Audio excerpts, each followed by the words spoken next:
الحمد لله وكفى وسلام على عباده الذين اصطفى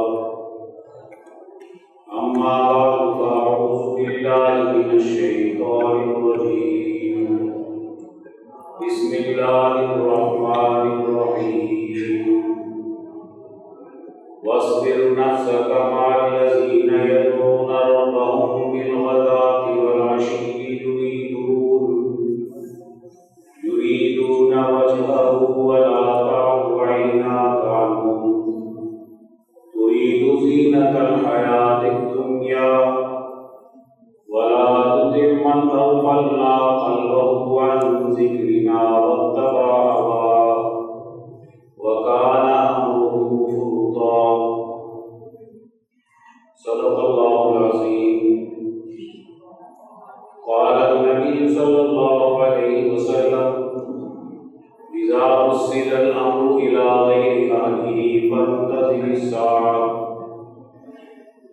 وقال النبي صلى الله عليه وسلم الدنيا جيفة ومطالبها كلاب، أو كما قال عليه الصلاة والسلام. میرے قابل احترام معزز حاضرین، قرآن حکیم کی اس آیت مبارکہ میں اللہ تبارک و تعالی نبی کریم صلی اللہ علیہ وآلہ وسلم کو اور پھر جو آپ کے راستے پر تربیت کرنا چاہتے ہیں بعد میں آنے والوں کو ایک چیز کا پابند بنا رہے ہیں. آپ صلی اللہ علیہ وسلم اس لیے تشریف لائے کہ دنیا سے ظلم مٹانا ہے، قیصر و کسریٰ کے نظاموں کا خاتمہ کرنا ہے، ابو جہل کے نظام کا خاتمہ کرنا ہے. اس لیے کہ یہ نظام دنیا میں انسانیت کو نقصان پہنچا رہے ہیں، ان کو ترقی سے محروم کر رہے ہیں. ایسے نظام انسانیت کے لیے تباہی اور بربادی کا باعث ہوتے ہیں. اس سے بچانا آپ کی رحمت کا تقاضا ہے، کیونکہ آپ صلی اللہ علیہ وسلم رحمت للعالمین بنا کر بھیجے گئے. آپ صلی اللہ علیہ وآلہ وسلم نے اس طریقہ کار سے، اس حکمت عملی سے انسانی سوسائٹی میں ایک بہت بڑی تبدیلی پیدا کی.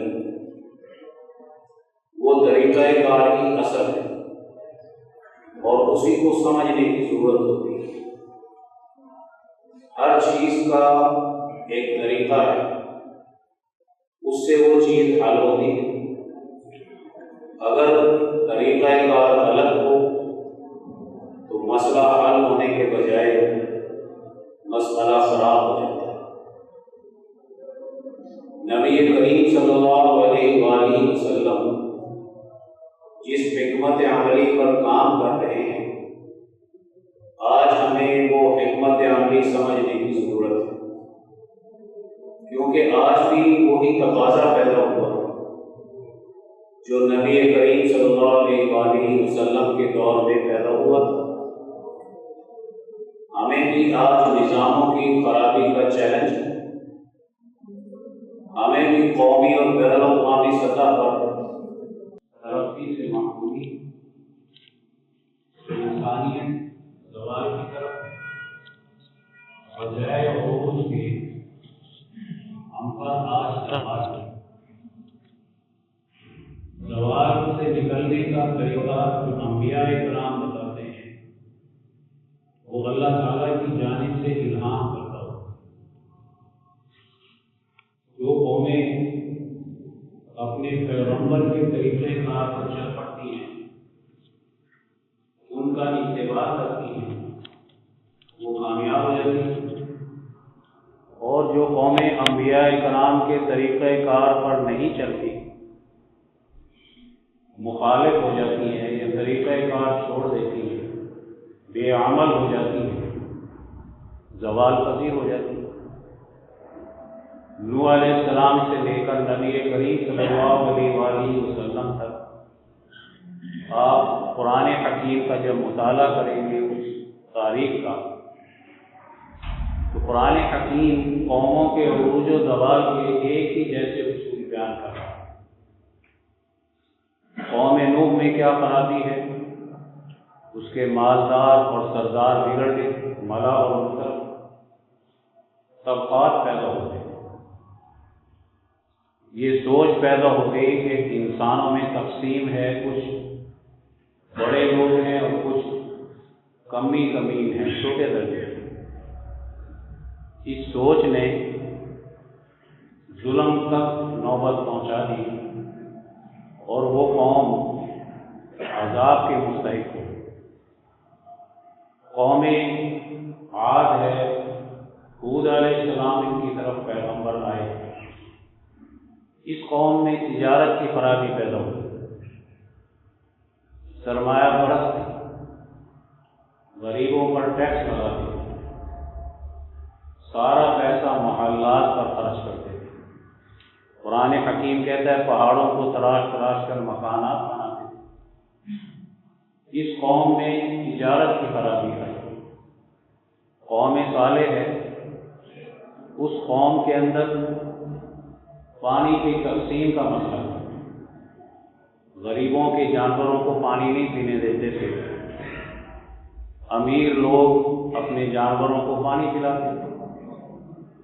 اور پھر مطالبہ کیا تھا ایک اونٹنی کا، وہ اونٹنی نکل آتی ہے، ظاہر ہوتی ہے، تقسیم کار ہوتی ہے کہ ایک دن اونٹنی پانی پیے اور باقی دنوں کی تقسیم دوسرے لوگوں کے لیے۔ اب مالداروں کو یہ بات بھی پسند نہیں آ رہی تھی، اس تقسیم کے خلاف پسند نہیں کرتے، منع کیا گیا کہ اس اونٹنی کو نقصان نہیں پہنچانا، لیکن اس کو قتل کر دیا۔ اب اس قوم میں پانی کی تقسیم کا غلط نظام ہے۔ ایسے ہی قوم شعیب، اس قوم میں بڑی بیماری ناپ تول میں کمی تھی۔ دوسری بڑی بیماری قرآن حکیم بیان کرتا ہے کہ وہ لوگ عام آدمی کو تجارت میں حصہ نہیں دیتے تھے، تجارت کرنے ہی نہیں دیتے تھے۔ بڑا مالدار ساری چیز کو، اشیاء کو سستی خرید لیتا، عام آدمی بیچارہ جو ہے وہ مشکل سے خریدتا، پھر اس کو بلیک میں بیچتا تھا۔ عام آدمی کے لیے خریداری مشکل، تجارت کرنا مشکل۔ اگر کوئی آنا چاہتا تھا مقابلے پر تو ان کا استحصال کرتے تھے، سارے اس کا بائیکاٹ کر دیتے۔ جیسے آج مالدار جو ہوتا ہے چیزوں کو بلیک کر لیتا ہے، پھر اس کی قیمت بڑھتی ہے اور پھر اس کو بیچتا ہے۔ چھوٹا تاجر بیچارہ اگر کاروبار کرنا بھی چاہے تو یہ بڑا تاجر اس سے سستے داموں خرید کر مہنگی بیچتا ہے۔ قوم شعیب کا مرض کیا تھا؟ معاشی نظام کی خرابی، ترازو بگڑ گیا اور اس کی بنیاد پر وہ سوسائٹی میں ایک ظلم کی انتہا پر پہنچے، ان پر عذاب آیا۔ قوم لوط کا مرض بد کرداری تھا اور اس کی وجہ سے نسل انسانی کو نقصان پہنچتا تھا، نسل انسانی کو تباہ کرنا چاہتے ہیں۔ لوط علیہ السلام سمجھاتے ہیں لیکن وہ قوم مانتی نہیں۔ جب کسی قوم میں ظلم کی عادت ہو جاتی ہے، سرمایہ پرستی پیدا ہو جاتی ہے، تو پھر اس قوم کو پیغمبر کا وعظ بھی سیدھا نہیں کر سکتا، وہ اس کے وعظ کو بھی قبول نہیں کرتی، اس کی تبلیغ کو بھی قبول نہیں کرتی، اس کی نصیحتوں کو بھی قبول نہیں کرتی، کیونکہ وہ عادت سے مجبور ہو جاتی ہے۔ شاہ ولی اللہ صاحب فرماتے ہیں جب کسی میں سرمایہ پرستی پیدا ہو جاتی ہے تو آپ اس کے دل کے ٹکڑے ٹکڑے بھی کر دیں، وہ پھر بھی سرمایہ پرستی اس کے اندر سے ختم نہیں ہو سکتی۔ یہ دلوں میں گھر کرنے والی چیزیں ہوتی ہیں۔ گناہ ہوتے ہیں۔ اس قوم کی حالت آپ دیکھیں کہ اس پر سب سے زیادہ عبرتناک عذاب تھا۔ پیغمبر سمجھاتے ہیں ابراہیم علیہ السلام کے دور میں کفر و شرک کا مرض عام ہے، نمرودی طاقت ہے، اور پھر وہ ظلم کرتی ہے، عقیدہ خراب کرتی ہے اور بد کرداری پیدا کرتی ہے۔ موسیٰ علیہ السلام کے دور کو دیکھیں، فرعون ظالمانہ نظام قائم کرتا ہے، محض سیاستی ظالمانہ نہیں تھی، وہ بھی ظالمانہ، سماج کو تباہ و برباد اس نے کر دیا کہ نئی نسل کو قتل کر رہا، ان کو آگے نہیں آنے دینا چاہتا، اور اپنے تمام بیگار کے کام، چھوٹے کام، وہ سب بنی اسرائیل سے لے رہا تھا، اور اپنے آپ کو وہ یہ سمجھتے تھے کہ ہم قبطی ہیں اور ہم اونچے خاندان کے لوگ۔ نسل پرستی کی بیماری اور اس کے ساتھ ساتھ اس میں سیاست کی خرابی۔ امام انقلاب مولانا عبید اللہ سندھی فرماتے ہیں کہ جب جادوگر ناکام ہو گئے، 70,000 جادوگر ہیں اگر یہ روایت درست ہے، تو پھر سردار اکٹھے ہوئے اور فرعون سے کہا کہ کیا تم ان کو کھلی چھٹی دے دو گے کہ یہ ہمارے ماتحت ہمارے غلاموں کو آزادی دلائیں؟ اور یاد رکھو فرعون سے انہوں نے کہا کہ اگر یہ لوگ یہاں سے چلے گئے تو ہمارا سارا فرعونی نظام دھڑام سے گر جائے گا۔ یہ تو چل ہی اس پر رہا ہے، ایک مالدار کی فیکٹری مزدوروں پر چل رہی ہوتی ہے، ایک جاگیردار کا نظام مزارعوں پر چل رہا ہوتا ہے، اس کے ماتحتوں پر چلتا ہے، اگر وہ نکل جائیں تو جاگیرداری بھی فیل ہو جاتی ہے اور نظام بھی فیل ہوتا ہے۔ تو اس کے سرداروں نے کہا فرعون کی اس کی کابینہ کے لوگوں کہ اگر ان لوگوں کو تم نے آزادی دے دی، موسیٰ اور اس کی قوم کو ایسے ہی چھوڑ دیا تو ہمارا نظام نہیں بچا۔ گویا کہ ظالمانہ نظام ہر دور میں ایک ہی طریقہ اختیار کرتا ہے، تجارت میں ہو، زراعت میں ہو، کھیتی باڑی میں ہو، ناپ تول میں ہو، معاشی نظاموں میں، سب ایک ہی طرف سے اختیار کرتے ہیں۔ یہی حالات ہیں نبی کریم صلی اللہ علیہ وسلم کے زمانے میں۔ تو آپ صلی اللہ علیہ وآلہ وسلم کیسے اتنا بڑا انقلاب لے کر آئے؟ علماء لکھتے ہیں کہ انبیاء محنت کرتے ہیں، سمجھاتے ہیں، قوم سمجھ جائے، باصلاحیت ہو جائے تو پھر آسمانی عذاب نہیں آتا۔ جیسے قوم نوح پر آیا، وہ سمجھ نہیں سکتی، اس لائق نہیں تھی کہ وہ وہاں کے سرداروں کا مقابلہ کرے، بزدل ہو گئی، عذاب آ گیا طوفان۔ ایسے ہی قوم ہود نہیں سمجھ سکی تو عذاب آ گیا۔ قوم صالح کا بھی یہی حال ہے، ساری قومیں۔ موسیٰ علیہ السلام نے محنت جدوجہد کر کے اپنی قوم کو اس قدر تو بچا دیا تھا کہ کم از کم یہ قوم بچ سکتی ہے۔ تورات کی تعلیم سے اور موسیٰ علیہ السلام کی تعلیم کا یہ اثر ضرور ظاہر ہوا کہ وہ قوم اس عذاب سے بچی۔ اس کے مخالف کو عذاب آیا جو فرعون تھا اور وہ غرق کر دیا گیا۔ اور اگر قوم تیار ہو جاتی تو پھر آسمانی عذاب نہیں آتا۔ قوم تیار ہو کر ایک اچھی جماعت، برسر اقتدار، طاقتور نظام چلانے والی طاقت کو ناکام بناتی۔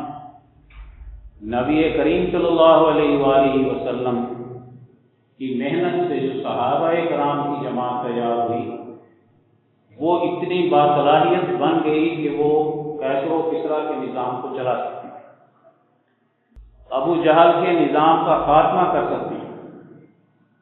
اب یہ باصلاحیت جماعت، اس کو قرآن حکیم کی اس آیت میں بیان کیا کہ اے پیغمبر صلی اللہ علیہ وسلم، آپ کی ذمہ داری ہے کہ اس جماعت کو تیار کرو۔ آپ کی صبح اور شام، رات اور دن اس جماعت کی تربیت پر گزرنا چاہیے۔